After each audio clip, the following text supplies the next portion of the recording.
Dia miarahasika amin'ny anaran'i Jesosy Tompo, ry havana, ho aminareo ny fahasoavana sy ny fiadanana avy amin'Andriamanitra raisika sy Jesosy Kristy Tompo ivavaka isika. Ry Andriamanitra raisy zanaka fanay masonao. Mifona aminao zahay fa mpanoto ka mangataka ny famindramponao Andriamanitra. Mamela ny elokay ka diovy zahay sitrano amin'ny aretina sy ny fanazarana lasa rehetra. Esokafy ny fonay sy ny sainay amin'ny alalan'ny fanainao masina. Mba azonay mandray lesona sy fasipanay avy amin'ny teninao. Ka dia mba tafatoetra manatinay teninao Andriamanitra ka hitondra fahazavan'ny saina fahazavam-panay ary hitondra famonjena ny fandrenesanay ny teninao. Dia midera sy ny voninahitra anao rery atramizao mandrakizay amin'ny anaran'i Jesosy Kristy mahavonjy. Amen. Ny tenin'Andriamanitra ry havana zay horesy isika dia hitanareo amin'ny Korintiana 2:1-20 dia mindininy 2:20 ka hatramin'ny andininy 30. Korintiana 2:1-20 mindininy 2:20 ka hatramin'ny andininy 30 manao hoe amin'ny anaran'i Jesosy. Manala baraka tenao ka toa manaiky fa nalemy zahay fa amin'izay mahasay ny olona miteny toy ny adala aho dia mba say koa aho. Hebreo va izy, izaho koa. Israelita va izy, izaho koa. Taranaky Abrahama va izy, izaho koa. Mpanompony Kristy va izy, miteny toy ny olona verisaina aho, mihoatra noho izy aho. Amin'ny fisasarana manatombo, amin'ny tranomaizina matetika kokoa, amin'ny kapoka be efa izay tsy izy, amin'ny fahafatesana matetiky. Indimy aho no nokapohin'ny jiosy, ny 70 lasaka iray avy. Intelo nokapohina tamin'ny hazo aho, indray maka notoram-bato. Intelo novaky sambo, indray andro sy indray alina mitoetra teo amin'ny lalina. Mandeha matetika aho, saiky nahita loza tamin'ny ony, saiky nahita loza tamin'ny jiolahy, saiky nahita loza tamin'ny tompotany namako, saiky nahita loza tamin'ny jentilisa, saiky nahita loza tao amin'ny tanàna aho, saiky nahita loza tany Lefitra aho, saiky nahita loza tany amin'ny ranomasina aho, saiky nahita loza tamin'ny rahalahy sandoka aho, tamin'ny fisasarana sy ny fikirelezanaina, tamin'ny tsy fahitantoro matetiky, tamin'ny anoanana sy ny etaeta, tamin'ny fifadian-kanina matetiky, tamin'ny atsika sy ny fitanjahana. Afatsy ireo zavatra ivelany dia mbola misy koa izay nahazo ahy isan'andro dia ny fiahina ny fiangonana rehetra. Iza no malemy ka tsy malemy aho, iza no tafitohina ka tsy mirehitra aho. Raha tsy maintsy mireare aho dia izay momba ny fahalemeko no ataoko rearea. Amen. Io tenin'Andriamanitra io ry havana no andresasika vasy-panay sy fampianarana fohifohy. Tanditom-pahafatesana ny fiainana eto an-tany. Na kristianina ianao, na jentilisa ianao, dia tanditom-pahafatesana ny fiainana eto an-tany. Avy any Makedonia any Grisia no nanoratan'ny Paoly apôstôly ity epistily 2 ho an'ny fiangonana tao Korinto ity. Iray na 2 taona taoriana ny epistily voalohany hoeverina fa nanoratana ity epistily 2 ity ka i Timoty mitondra izany ho an'ny Korinto. Votoatin'ity epistily 2 ity dia nandalovana apôstôly sandoka tao Korinto ka nampikorotana ny fiangonana izany. Tsy afa-po i Paoly apôstôly raha tsy mamangy ity fiangonana ity sady nanoratra ho azy ireo koa. Ny vahiny tany Korinto koa i Titosy ary nitondra vaovao tsara ka izany no nampionina amin'ny Paoly apôstôly. Nisaotra ny fiangonana tao Korinto Paoly noho izany ary nararotra nanazava tamin'ny fomba entitra ny fahefana maha-apôstôly azy. Mampiavaka ty epistily ty dia misy zavatra maromaro momba ny apôstôly Paoly izay tsy hita amin'ny epistily hafa fa antoiana misy azy. Paoly apôstôly dia mpanompo ny fanekena vaovao sy fampihavanana ny olona amin'Andriamanitra ao am' Jesosy Kristy. Ka dia marobe ny zavatra sarotra niatra tamin'ny maha-apôstôly azy zany ary amin'ny maha-mpanompon'Andriamanitra azy izany. Ka azo fitinina amin'ny hoe mitandindomim-pahafatesana mandrakariva i Paoly apôstôly. Tsy izy ihany nefa fa na isika izao aza dia misy eo amin'ny fiainantsika, eo amin'ny fiainanao ry havana, zavatra mitera-doza, zavatra miteraka aretina izay samy mitarika ho amin'ny fahafatesana avokoa ireo. Ary dia maro be ny zavatra ataoko hoe mahafaty noho ny mahavelona azy.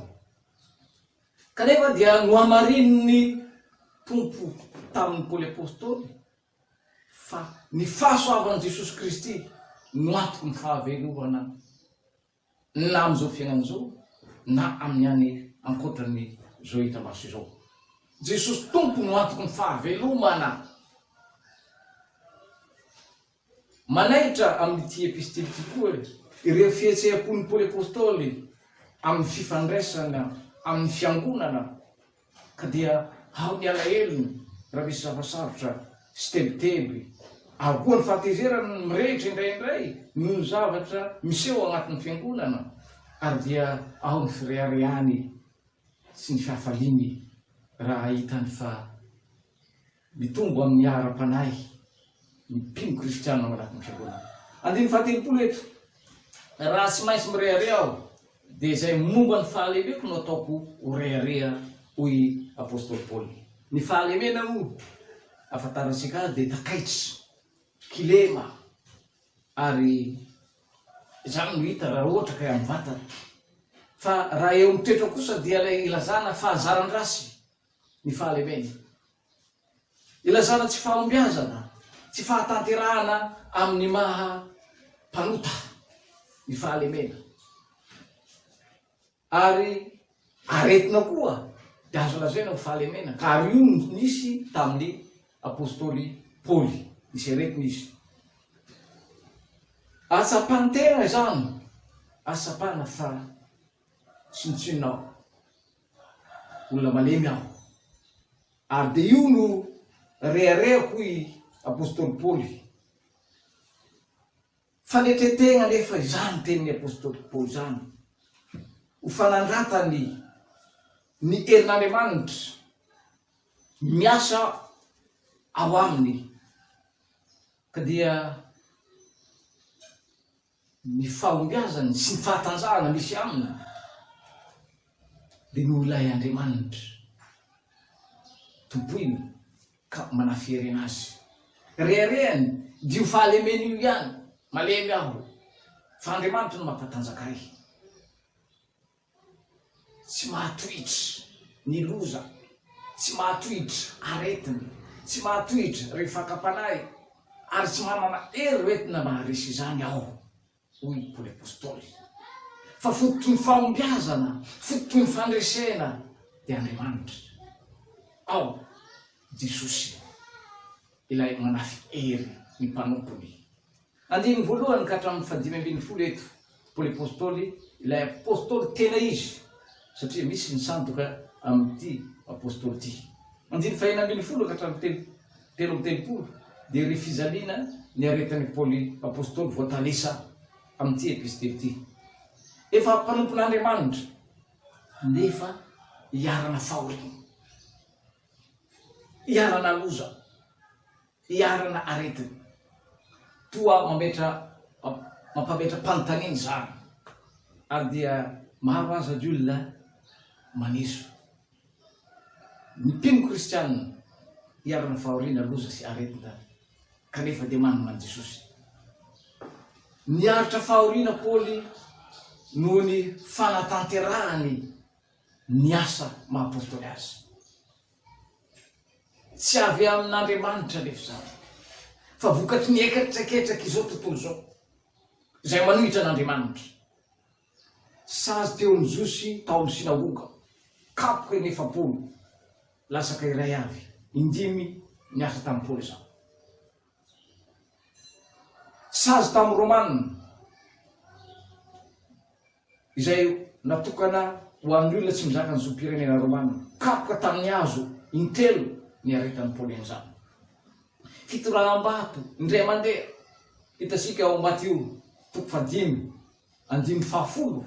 ka hatramin'ny 12 izany. Hoe sambatra ianareo raha enjena no niamiko i Jesosy Tompo. Vaky sambo intelo i Paoly, rendrano niampitana an-tongotra, jiolay nomen'ny lalana zay andehanana, ary mpanohitra fahavalon'ny kristianina dia ireo antikristy just tamin'izany fotoana zany, mpiray tandrazana taminy, jentilisa, ny rahalahy samboko. Ireo dia samy nanao zay ampahory ny olon'Andriamanitra ary mikasaka amolo ahafaty ny mpanompon'Andriamanitra. Tao koa tsy fahitantory noho ny asa fanompona, hanoanana, hetaheta, tsy fisina sakafo, samy niaritra tamin'ity mpanompon'Andriamanitra ity avokoa izany rehetrarehetra zany. Tao ny atsika fitanjahana, asa sarana hoy Jesosy Tompo riavana. Aty amin'izao tontolo zao no ahitana re fahoriana, nefa matokia fa izaho efa naharesy izao tontolo zao. Fiombonam-pahoriana amin'ny Kristy izany riavana, vokatry ny etraketraky izao tontolo zao manohitra an'Andriamanitra. Kanefa dia tsy mitandro asa sarana amin'ny asa fanomponan'Andriamanitra, ny mpanompon'Andriamanitra samy hafa na dia eo aza izany, satria tafian'Andriamanitra ery ary dia mivoaka ho mpandresy hatramitrany. Ka ilozana ny fanahiana ho an'ny tena, fanahiana ny fiangonan'Andriamanitra kosa no mameno fo ka miasa saina fatratra amin'izany ary manao asa fanompoana amin'izany. Ny maha-kristianina riavana dia midika fa ao amin'ny Kristy ianao, iray saina aminy, miarakory aminy ary miara-paly aminy. Fahoriana noho ny finoanan'ny Kristy sy ny fanarahana ny sitrapon'Andriamanitra izao mahazo ny mpanompon'Andriamanitra izao riavana, fa tsy zavatra hafa. Rehefa mivavaka ianao dia manetsika anao ny olona tsy mivavaka zay ataon'ny devoly fitaovana, ary miteny ratsy manao asa ratsy aminao aza ny sasany, satria tsy namany ianao. Ary zany dia tonga miteny Jesosy hoe raha naman'izao tontolo zao ianareo dia ho tia azy izao tontolo zao, fa satria tsy naman'izao tontolo zao ianareo fa zao efa nifidy anareo tamin'izao tontolo zao dia halan'izao tontolo zao ianareo. Jaonina 5:20 misy an'izany. Tsy tian'ny devoly ny olona mivavaka amin'ny Jesosy riavana, tsy tian'ny antikristy izany, ka dia ataony daholo zao zavatra rehetra izao mba hazony manenjika sy mamono anao ary mampahory ny olon'Andriamanitra.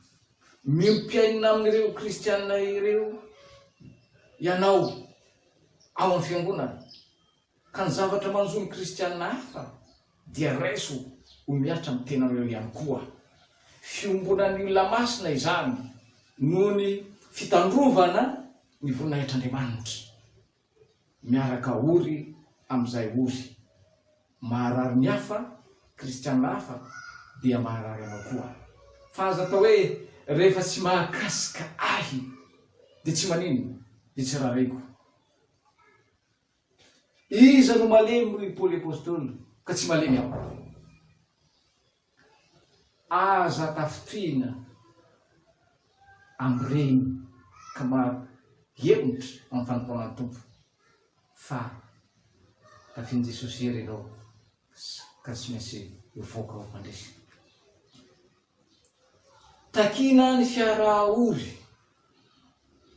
amin'ny Kristy mba ahafahana miaraka manamboninahitra aminy koa. Ary io no ampianaran'i Jesosy hoe manana fanetretena, fa ny lalan'ny fanetretena dia fisandratana amin'ny voninahitran'Andriamanitra amin'ny farany. Romana 8:7-7. Tsara ny zavatra dia ao amin'ny Kristy, ratsy ny zavatra dia ao amin'ny Kristy, satria efa nabontena ho fananan'Andriamanitra, hiaraka amin'Andriamanitra, anana firaisam-piainana amin'Andriamanitra. Andininy 7, raha tsy maintsy mirehareha aho, dia izay momba ny fahalembeko no ataoko rehareha. Olombelona riavana dia malemy, tsy afaka miankina amin'ny herin'ny tenanao ianao, fa malemy io, tsy ahitanao fahombiazana io, ary tsy atanterahanao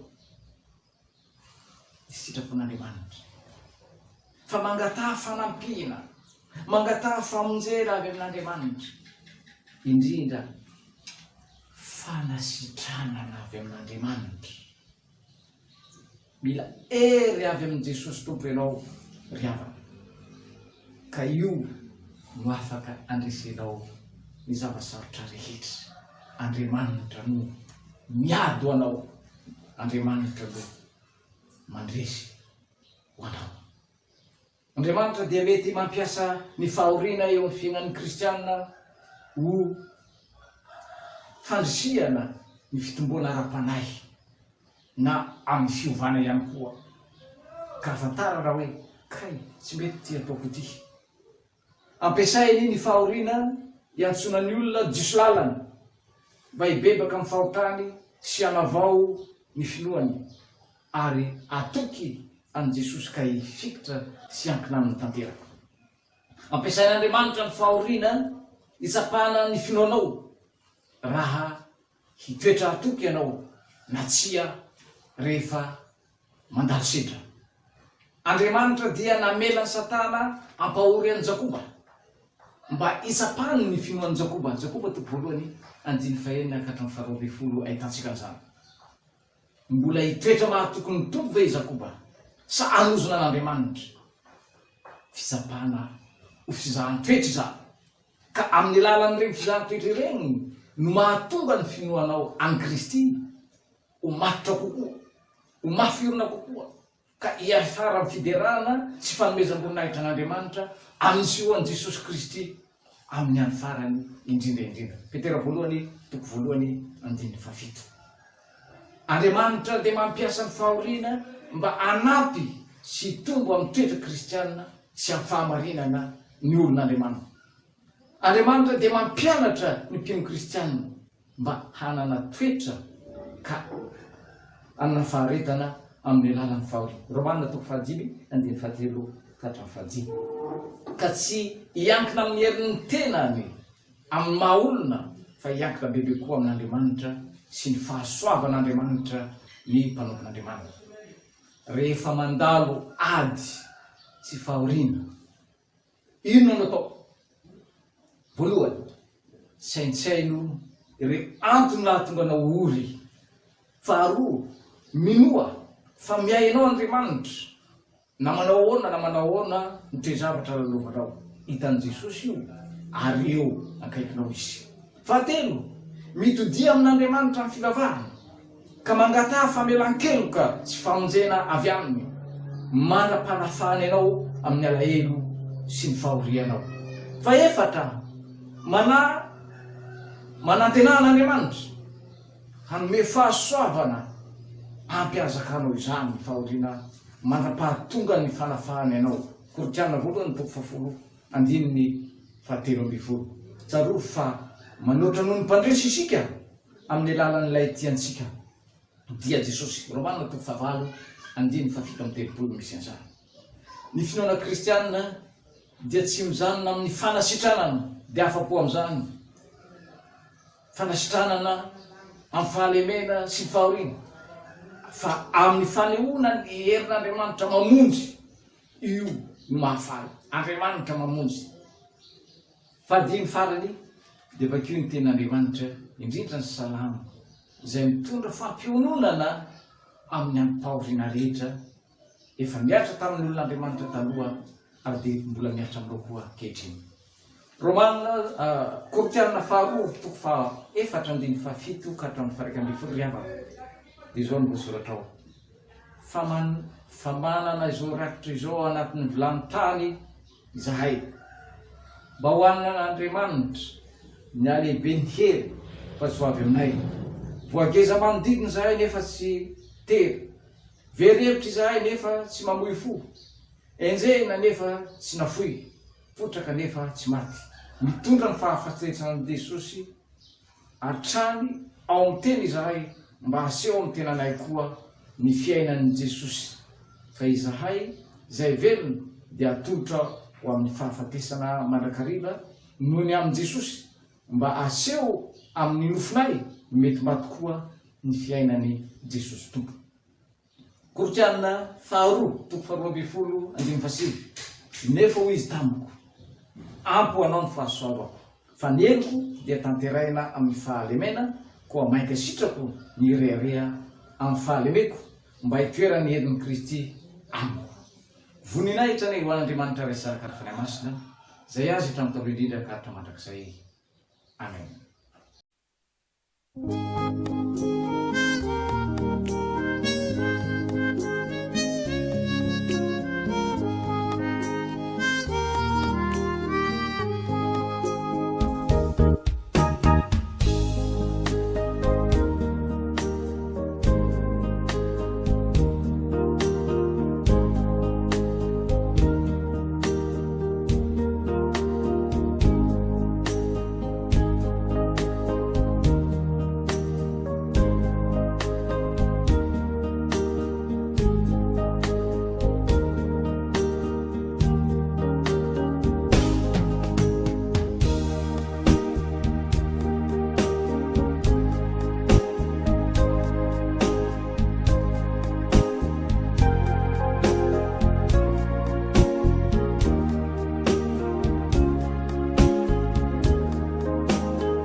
faly miarabantsika rehetra indray manaraka an'ity fandarana ny fitiavana sy ny asa tsara ity. Dauphin Mara no anarako zanaky ny fiangonana Luteranina Malagasy aho avy aty amin'ny Synodam-Paritany Toamasina, nianatra momba ny fambolena sy ny fiompiana ary misehatra ao anatin'izany tontolo izany ho amin'ny fampiroboroboana ny sehatra asa maitso toy ny fambolena, ny fiompiana ary ny fikajiana ny tontolo iainana.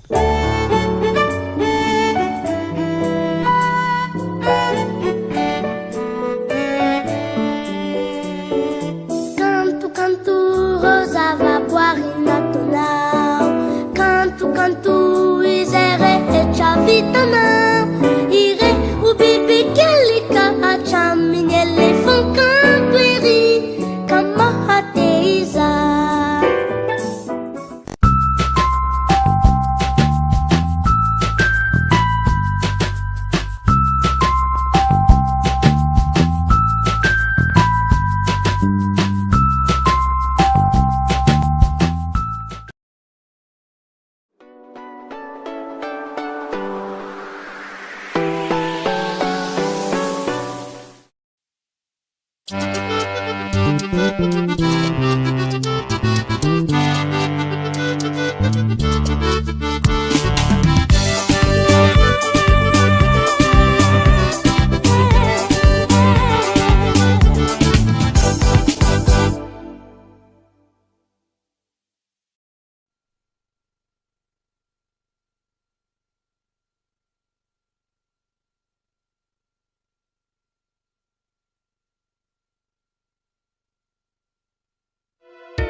Italia.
Ary aoka isika ifampandinika hampandroso ny fitiavana sy ny asa tsara.